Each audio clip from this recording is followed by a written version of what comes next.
It's hard to explain how a marriage unravels without a single blow-up or betrayal. No cheating, no screaming matches, no slam doors. Just silence, distance, and a slow, dull ache that becomes part of your everyday life. But I guess I should start with when it didn't feel that way. My name is Ruben. I'm 42 years old. I live in Monterey, California, where I've worked as a marine biologist for nearly 2 decades.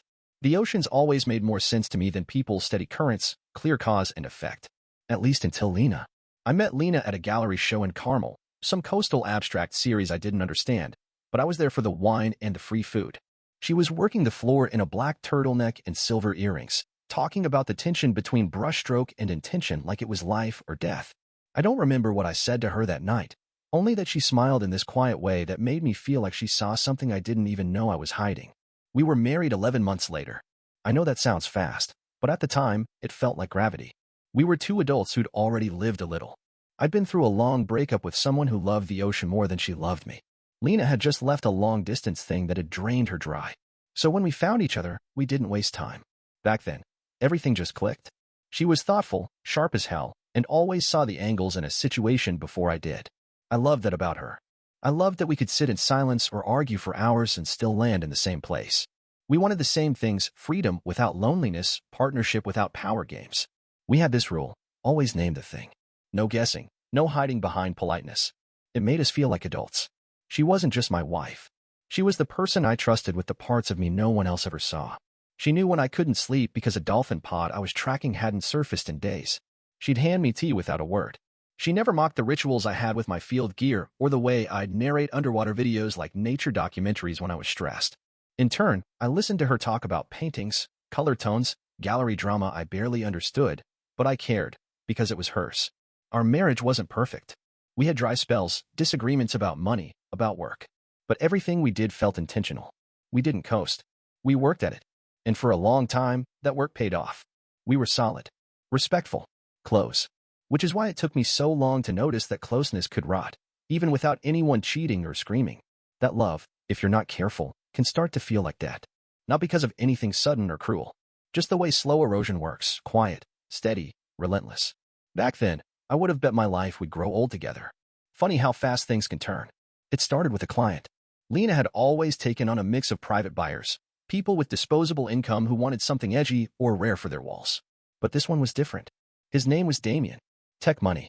Mid-40s, always wore charcoal suits and sneakers that cost more than my car's tires. Lena met him through a broker she used to intern for, and from day one, she was buzzing about the opportunity. He's opening a boutique hotel in Big Sur, she told me one night while reheating takeout. Wants the whole place curated by one person: art, furniture, even lighting design. It's huge. I was proud of her. She'd worked hard to get into those circles. But I also knew what those circles were like: performative, transactional. I wasn't surprised when the dinner started. First, it was just her and Damien, then his friends, then more frequent cocktail events in San Francisco or LA. I didn't ask a lot of questions. We'd always respected each other's autonomy. But after a few months, I started noticing changes in how she talked. It was subtle at first. A new sharpness in her humor. A little less warmth. Like she'd picked up this habit of scoffing at things she used to enjoy. One Friday night, she invited a couple of people from Damien's circle over. I made shrimp tacos. They brought a 20-year-old scotch and a Bluetooth speaker that played ambient techno at a volume that made our dog hide in the bedroom. Everyone looked perfect. Clean. Polished. I felt like a prop in my own home. At some point, I went and grabbed more limes from the kitchen and overheard them laughing in the living room. One of the women, a tall brunette who wore black leather indoors, was saying something about her boyfriend being emotionally needy. "You just pull back," she said. "A little emotional starvation? Works every time." They come crawling back. Everyone laughed, including Lena. She didn't just laugh. She added to it. "Oh, totally. They don't even realize it's happening." Like boiling a frog. More laughter. I stood there, not moving, just letting the words hit me. When I asked her about it later, calmly, not accusing, she rolled her eyes. "It was a joke, Ruben," she said. "God, not everything is about you." "I know," I said. "It's not about me. It's about the energy you're bringing home lately. That stuff rubs off." She took a sip of her wine and looked at me like I'd just accused her of something childish. "Are you seriously saying my friends are infecting me with bad vibes? What are you, 12? "That's not what I said." "No, but it's what you meant." That was the first real moment I felt dismissed. Not disagreed with, dismissed. Like my concern didn't deserve air. Like I was being paranoid for noticing her shift in tone, in values. That night, she fell asleep with her back to me.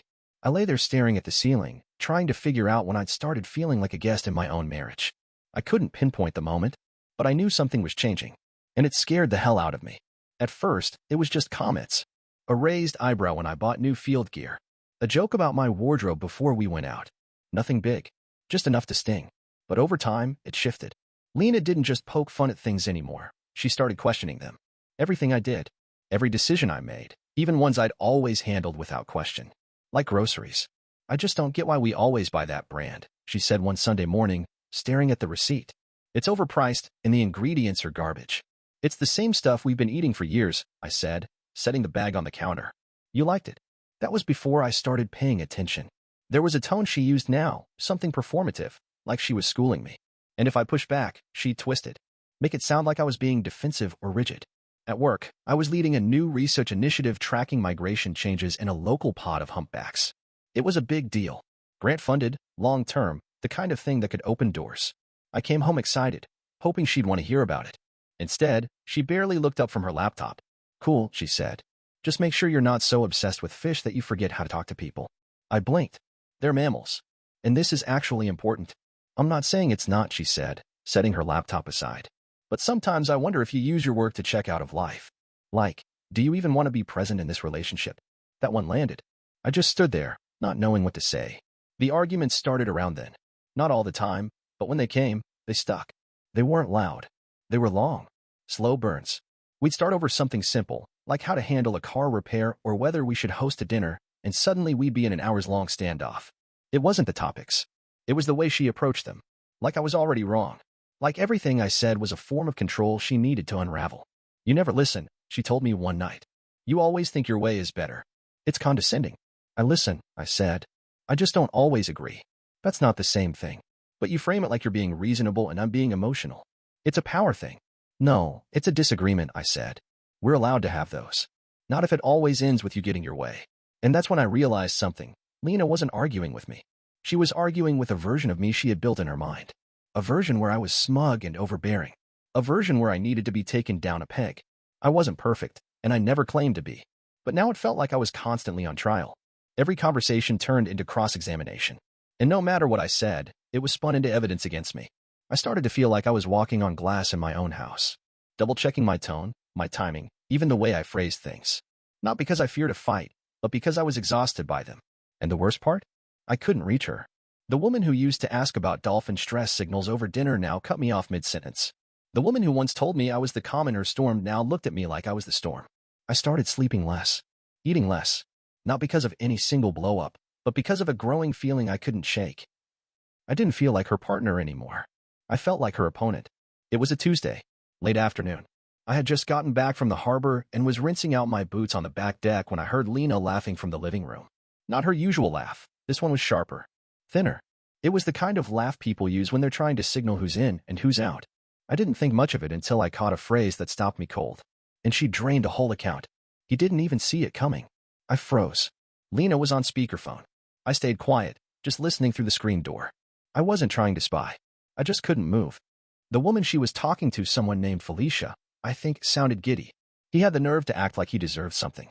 Like just being married to me gave him rights. Please. More laughter. Lena joined in. Oh, it's genius, she said. You planned it perfectly. I learned from the best, Felicia replied. You've always been 10 steps ahead of your guys. I just followed your playbook. Lena made a pleased hum, like a teacher admiring a student's project. In the car, she asked. Sold it, Felicia said. At least a new one in my name. That was the last thing left. Now he can't touch anything. That's freedom, Lena said, almost reverently. I don't know how long I stood there, one boot still in my hand, mud dripping down my leg. I didn't hear my own breath. My ears were buzzing. Lena hadn't said she was doing anything like that. She hadn't said my name. But the tone, the way she admired Felicia's strategy, the casual acceptance of it, it was enough. It was too much. I didn't walk in. I didn't interrupt. I just quietly set my boot down and stepped back out to the dock. I sat there until the sun dipped below the hill, trying to convince myself it didn't mean anything, that I was projecting, that Lena was just caught up in her friend's drama, that I was imagining the way her voice had shifted in recent months, the way she'd stopped asking about the joint accounts, the way she'd started insisting we keep separate credit cards, just to keep things clean. But something about that call peeled the lid off a box I'd been pretending didn't exist. It wasn't just a fight over power or money or respect. This was bigger. This was ideological. Strategic. I didn't say anything to her that night. She didn't know I'd overheard. She came into the kitchen later and kissed the top of my head like it was any other Tuesday, and I smiled like it didn't feel like betrayal. That night, after she went to sleep, I logged into our accounts. I didn't move anything. I just looked, took screenshots, double-checked the passwords. The next morning, I opened a private account in my name only. I wasn't planning to leave. Not yet. But I was done pretending this wasn't real. The woman I married, the one who once promised no games, no secrets, was now laughing on the phone about weaponized divorce tactics. I didn't know what she wanted, but I knew what I needed. Protection. It was a Saturday night when it finally broke in me. I had gotten back from a field meeting earlier than expected. The sun was still out, bleeding orange over the water, and for a second, I thought maybe we could sit out on the deck, have a drink, talk like we used to. I even picked up her favorite wine on the way home. Some biodynamic blend from Sonoma with a label I couldn't pronounce but knew she liked. When I opened the door, I found her in the bedroom, standing in front of the mirror, zipping up a dark red dress I'd never seen before. Not cocktail nice, ballroom nice. Something expensive. Deliberate. She was putting on makeup I didn't recognize. Heavier than usual. Lips done in this deep shade of plum that made her look like a stranger. Big night? I asked from the hallway, keeping my voice light. She didn't flinch. Just glanced at me in the mirror and said, something like that. Where you headed? She didn't answer right away. Just reached for her clutch and looped a thin strap around her wrist. Out, she said simply. I waited. Out? With who? People. She adjusted her earrings. You don't know them. I stepped into the room. Okay. You gonna be late? She checked her reflection one more time, then finally looked at me. I might not come back tonight, she said, like she was announcing the weather. I laughed, but it came out wrong, tight, flat. You serious? She shrugged. Why does it matter? I stared at her. This woman I used to know by heart. Now I couldn't tell what she meant by anything. I couldn't read her face. I couldn't even tell if she was trying to hurt me or if she just didn't care. You know I'd never treat you this way, right? I said quietly. She sighed, like I was boring her. This again? No, not again. Just once. Just real. She rolled her eyes and walked past me toward the front door. Don't wait up. And that was it. The door clicked shut, and I stood there for a full minute. Frozen. Not angry. Not even surprised. Just hollow. I poured the wine anyway. Sat on the deck alone while the sun went down, sipping from her glass. That night, I didn't cry. I didn't scream. I just sat with it. The final, ugly truth. I didn't trust her anymore. And not just with money or plans. I didn't trust her with my heart. My safety. My name. And if I couldn't trust her, what the hell were we doing? I didn't rush. I didn't throw things into a suitcase like in the movies. I took out a small travel bag, packed enough for a week. A few clothes. My toothbrush. Passport. Then I sat at the dining table with a pen and a yellow notepad. I didn't write a goodbye. Just the truth. Lena. I loved you more than you'll ever understand. But I can't keep trying to hold together something you're so willing to let go of. Take care of yourself. Ruben. I left the note on the counter. Locked the door behind me. And just like that, I was gone. I checked into a quiet business hotel just off Highway 1. Nothing fancy, beige curtains, a small desk, a bed that smelled like cleaning spray. But it was clean. And quiet. That was enough. I didn't sleep much the first night.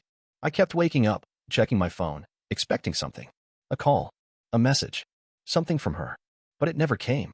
The next morning, I sat in the lobby with a bitter hotel coffee, staring at my inbox. Nothing. Not even a passive-aggressive one-liner. By day 3, the silence had turned from confusing to loud. It was like she wasn't just ignoring me, she was issuing a challenge. I guess I wanted her to chase me. Even just a little. Not to beg or apologize, but to say something that proved the marriage still meant something to her. But the longer the silence stretched, the more I understood. She wasn't shocked. She wasn't worried. She had expected this. And maybe she'd even counted on it. So I called the lawyer. Her name was Cynthia. I found her through a colleague at the Marine Institute who had gone through a quiet divorce the year before. She was efficient, discreet, and sharp in a way that didn't require a raised voice. We can move fast, she told me over the phone. Do you want to file on grounds or just irreconcilable differences? Irreconcilable, I said. No mess. Any kids, shared business assets? No kids. Just a condo and 2 bank accounts. She paused. And how hostile do you expect the response to be? I honestly don't know, I said. But I wouldn't be shocked if it got cold. It took 4 days to draw up the papers. I signed them in her office on a Thursday. It felt like signing the death certificate of something I couldn't even name anymore. Lena was served on a Saturday. I didn't see her face. I didn't hear her voice. But I got the reaction I expected. A formal response through her attorney. No personal note. No phone call. Just an official letter with her signature and a list of counter-demands. She wanted to keep the condo, the one I had mostly paid for. She wanted a larger share of the joint account, citing disruptions to her professional life caused by our marriage. There was no mention of emotions, of loss, of grief, just bullet points and legal positioning, like we were two companies dissolving a merger. I didn't fight her. I'd already lost more than property. What I wanted: connection, respect, truth that was long gone. The legal back and forth dragged for 6 weeks. I went back to work, throwing myself into grant proposals and early morning dives. My days filled up fast, but the nights were slower, emptier. Sometimes I'd lie in bed and think about that first year with her. The way she used to sit cross-legged on the floor sorting through gallery portfolios, asking my opinion even though I knew nothing about art. I missed that version of her. The version that let me in. But that version had left long before I did. When the final papers were signed, Cynthia slid them across the table and said, "Congratulations," or "Condolences. Whichever feels truer." I said, "Both." The first morning after the divorce was finalized, I didn't feel relief. I felt, still, like the weight hadn't disappeared, just shifted into a place I could carry. I took a week off, drove south along the coast with no real plan, slept in roadside inns and watched the Pacific turn from slate to silver each morning. Somewhere near Cambria, I sat on a bluff with my coffee and thought, this is the first time I've been alone without feeling lonely. That was new. Back in Monterey, I started rediscovering who I was when no one was watching. I invested in some new oceanic gear I'd been putting off for years: drones, upgraded sonar equipment. I emailed an old colleague who ran a research station on a small island in Baja and asked if they still needed volunteers. A month later, I was there. No phone service, just salt air and the low hum of boats. I spent my days tagging sea turtles and my nights in a hammock, listening to the ocean breathe. That's where her message found me. It was early evening, and I had taken the boat out to get a signal and upload some field data. I saw the name before I opened it: Lena. Her tone was breezy at first. "Hey stranger. Hope you're okay. Just thought I'd check in." Then another, a week later. "Funny how quiet everything feels. The condo's weird without you. Not bad, just weird." Then came the vulnerability, carefully rationed. "I didn't think I'd miss you. But I do. I'm not sure what that means, but I figured you should know." I didn't respond. A few more weeks passed, then came the one that shifted the tone completely. I might have underestimated a few things. The market's slow. The Damien project fizzled. Money's tight. She didn't ask for anything directly, but she didn't have to. She hinted at stress, late invoices, property taxes she hadn't expected to be responsible for. I sat there on the dock, the wind tangling my hair, and read her words like they were written in a language I no longer spoke. She was reaching out, but not to reconcile, not to apologize. She was floating bait. Maybe old Lena would have known that wouldn't work. But this Lena, this version that learned to use charm like currency, she was casting lines just to see what might hook. I waited a day, then wrote back. "I hope things turn out okay. I really do. But I'm not the one to lean on anymore. Take care of yourself." That was it. No anger. No lecture. Just the truth, as calmly as I could say it. And I meant it. Because I didn't want her back. I didn't even want revenge. I just wanted peace. Back at sea, I climbed into the small research vessel with my gear, checked the wind, and headed toward open water. No texts. No noise. Just gulls and salt, and the hum of the engine. For the first time in years, I wasn't waiting for someone else to define what my life was supposed to feel like. It was mine again, and that was enough. Lena didn't give up right away. A week after I sent that final message, another one came through. This time, longer. More direct. "I know you're done with me, and I get that. But I'm in a really bad place. I thought I could handle things. I was wrong. The gallery's struggling. The condo's a mess. And I could really use some help." No mention of love. No apology. No real regret. Just need. I read it once, then again, just to be sure I wasn't imagining it. She didn't say the words, but I heard them between the lines. "Save me." Like I used to. It felt strange, how familiar this dance was, even after everything. She'd overextend. I'd stabilize. She'd lash out. I'd absorb. For years, I mistook that for balance. Now, with distance, I saw it for what it was: dependence disguised as independence. Not a partnership. A pattern. Her next message was even more revealing. "I thought I wanted freedom, but I think I just didn't know how to be in something stable. Maybe I blew it. I don't expect you to forgive me, but maybe we can talk? Even if it's just about the condo. I'm behind on a few things." There it was again. The lifeline. Not for love. For relief. I didn't respond right away. I gave it a day, maybe two. Sat with it. Checked in with myself like I'd learned to do on the island, slowly, without rushing to fix things. Then I wrote her back. "Lena, I'm sorry things are hard right now. I really am. I wish you well. but I'm not the person you can call when things fall apart anymore. That ended the night I left. Please respect that. I blocked her number the same evening. It didn't feel cruel. It felt like sealing a door that needed to stay closed. That weekend, I boarded a small research vessel headed toward deeper waters off the coast of Baja. We were tracking blue whales, tagging, observing, logging patterns. It was tedious work, beautiful work, the kind of thing that makes you feel small in the best possible way. One morning just before dawn, I stood alone at the bow, watching the sun rise in a line of gold across the water. There was no sound but the waves and the distant hum of the motor behind me. I closed my eyes, and for the first time in what felt like forever, I didn't think about what Lena was doing, or what might have been, or who she used to be. I thought about the ocean, about the vastness, the movement, the things that stay, and the things that drift away. And I felt okay. Not angry, not bitter, just done. Not everything ends in fire. Sometimes it ends in silence. And sometimes, that's the only kind of peace that lasts.